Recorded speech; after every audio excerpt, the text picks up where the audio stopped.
ഹരേ കൃഷ്ണ. ന്യായദേവത ശനിദേവ് വക്രി അവസ്ഥയിൽ ജൂലൈ 13 മുതൽ നവംബർ 27 വരെ. ഈ കാലയളവിൽ കർക്കിടക രാശിക്കാർക്ക് ജീവിതത്തിൽ എന്തെല്ലാം മാറ്റങ്ങൾ വരുമെന്ന് നോക്കാം.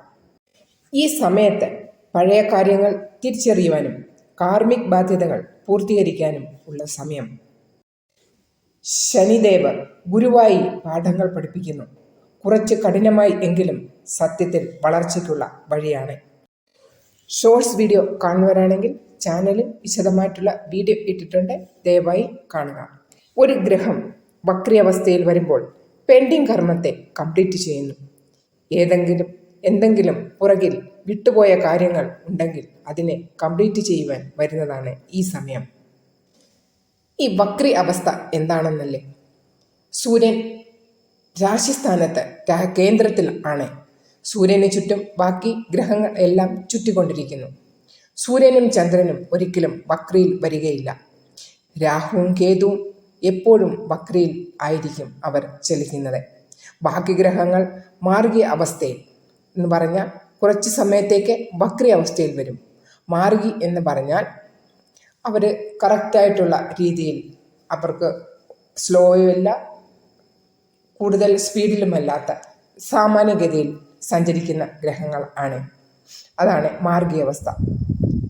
വക്രി എന്ന് പറഞ്ഞാൽ സ്ലോ ആയിട്ട് അതിൻ്റെ ഒരു ചലനമുണ്ടല്ലോ, ഗോചരം ഭൂമിയിൽ നിന്ന് നോക്കിയാൽ നമുക്ക് തോന്നും തലതിരിഞ്ഞാണെന്ന്. പക്ഷേ തലതിരിഞ്ഞല്ല, അതിൻ്റെ ഗതി, അതിൻ്റെ ഗോചരം വളരെ സ്ലോ ആയിപ്പോയി. അതാണ് വക്രി അവസ്ഥ എന്ന് പറയുന്നത്. രാശിചക്രത്തിലെ 4ാമത്തെ രാശിയാണ് കർക്കിടക രാശി. ശനിദേവ് ഗോചരം ചെയ്യാൻ പോകുന്നത് നിങ്ങളുടെ 9ാമത്തെ ഹൗസിൽ.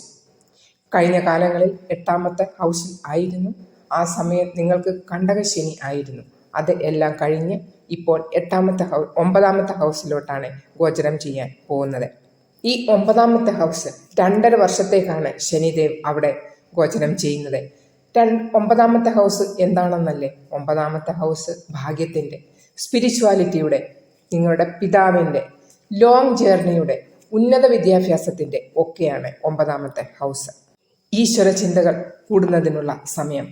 ആധ്യാത്മികത നിങ്ങളുടെ ജീവിതത്തിൽ ഇല്ലെങ്കിൽ ഇപ്പോൾ ഇതാ വരുന്നതിനുള്ള ഒരു സമയം. ഈ സമയം തീർത്ഥാടനം ചെയ്യുന്നതിനും ഗുരു അല്ലെങ്കിൽ അധ്യാപകരുമൊത്തെ കൂടുതൽ ബന്ധം പുലർത്തുന്നതിനും സാധിക്കും. കർക്കിടക രാശിക്കാർക്ക് 9ാമത്തെ ഹൗസിൽ വക്രി അവസ്ഥയിൽ ശനിദേവ് വരുമ്പോൾ നിങ്ങളുടെ മനസ്സിൽ തോന്നും, കഴിഞ്ഞ കാലം ഞാൻ ചില കാര്യങ്ങൾ ചെയ്യുവാൻ സങ്കല്പിച്ചിരുന്നു, സമയമോ സാഹചര്യമോ അനുവദിച്ചില്ല, അത് ഇപ്പോൾ ചെയ്യുവാൻ പോകുന്നു. ഉന്നത വിദ്യാഭ്യാസം ചെയ്യണമെന്ന് ആഗ്രഹിച്ചിരുന്നു, പക്ഷേ ചെയ്യുവാൻ പറ്റിയിട്ടില്ല, അത് ഈ സമയം ചെയ്യുവാൻ സാധിക്കുന്നു. നിങ്ങൾക്ക് എന്തെങ്കിലും വിധത്തിൽ പുതിയ അറിവുകൾ കിട്ടുന്നതിനും സാധിക്കും. നിങ്ങളുടെ സ്കില്ലിനെ ഒന്നുകൂടി ഡെവലപ്പ് ചെയ്ത് അത് നിങ്ങൾ ടെക്നിക്കലാണെങ്കിലും മെഡിക്കലോ ടീച്ചിങ്ങിലോ ഏത് ഫീൽഡിൽ ആണെങ്കിലും നിങ്ങളുടെ നോളജിനെ ഒന്നും കൂടെ ബൂസ്റ്റ് ചെയ്യുവാൻ പോകുന്ന സമയം. ശനിയുടെ ആസ്പെക്ട്സ് എന്ന് പറഞ്ഞ ദൃഷ്ടി 11ാം ഹൗസിൽ, 3ാം ഹൗസിൽ, 6ാമത്തെ ഹൗസിലും ഉണ്ട്.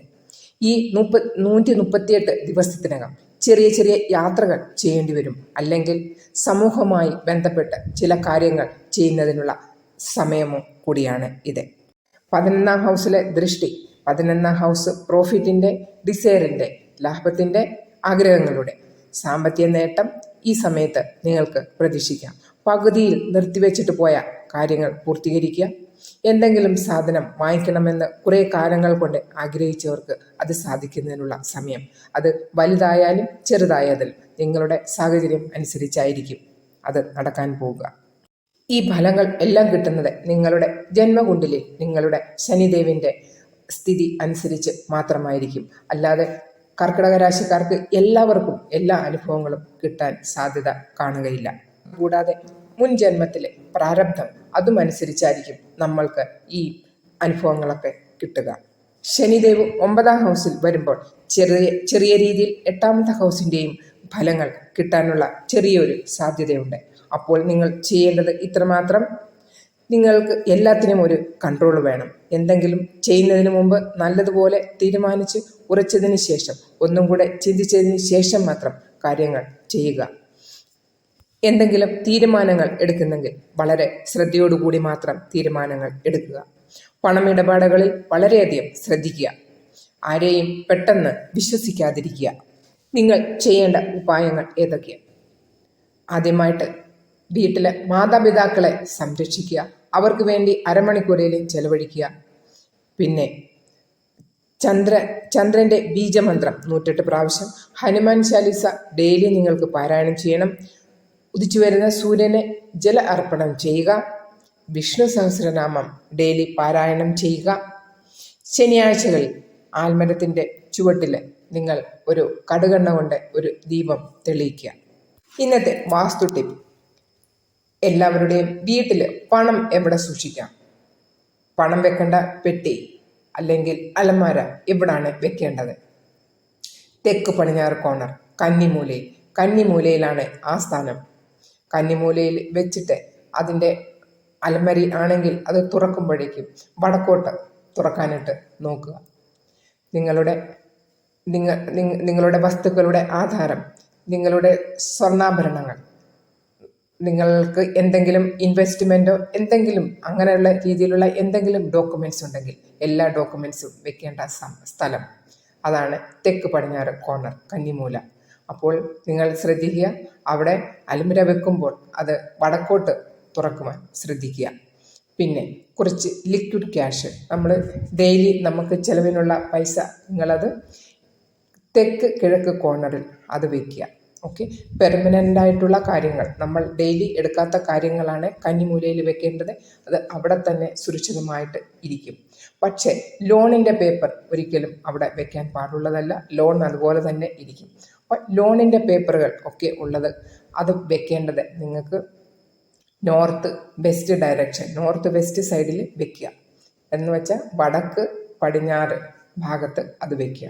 ഓക്കെ, ലോണിൻ്റെ പേപ്പർ ഒരിക്കലും കന്നിമൂലയിൽ വെക്കാൻ പാടുള്ളതല്ല. ലോൺ ഒരിക്കലും തീരാൻ പോകുന്നില്ല. ഓക്കെ, അപ്പോൾ വീഡിയോ ഉപകാരപ്രദമായെന്ന് വിശ്വസിക്കുകയാണെങ്കിൽ വീഡിയോ ലൈക്ക് ചെയ്യണം, കമൻ്റ് ഇടുക. ആദ്യമായിട്ട് ചാനൽ കാണുന്നവർ ചാനൽ സബ്സ്ക്രൈബ് ചെയ്യാൻ മടിക്കേണ്ട. ഹരേ കൃഷ്ണ. സർവം രാധാകൃഷ്ണാർപ്പണമസ്തു.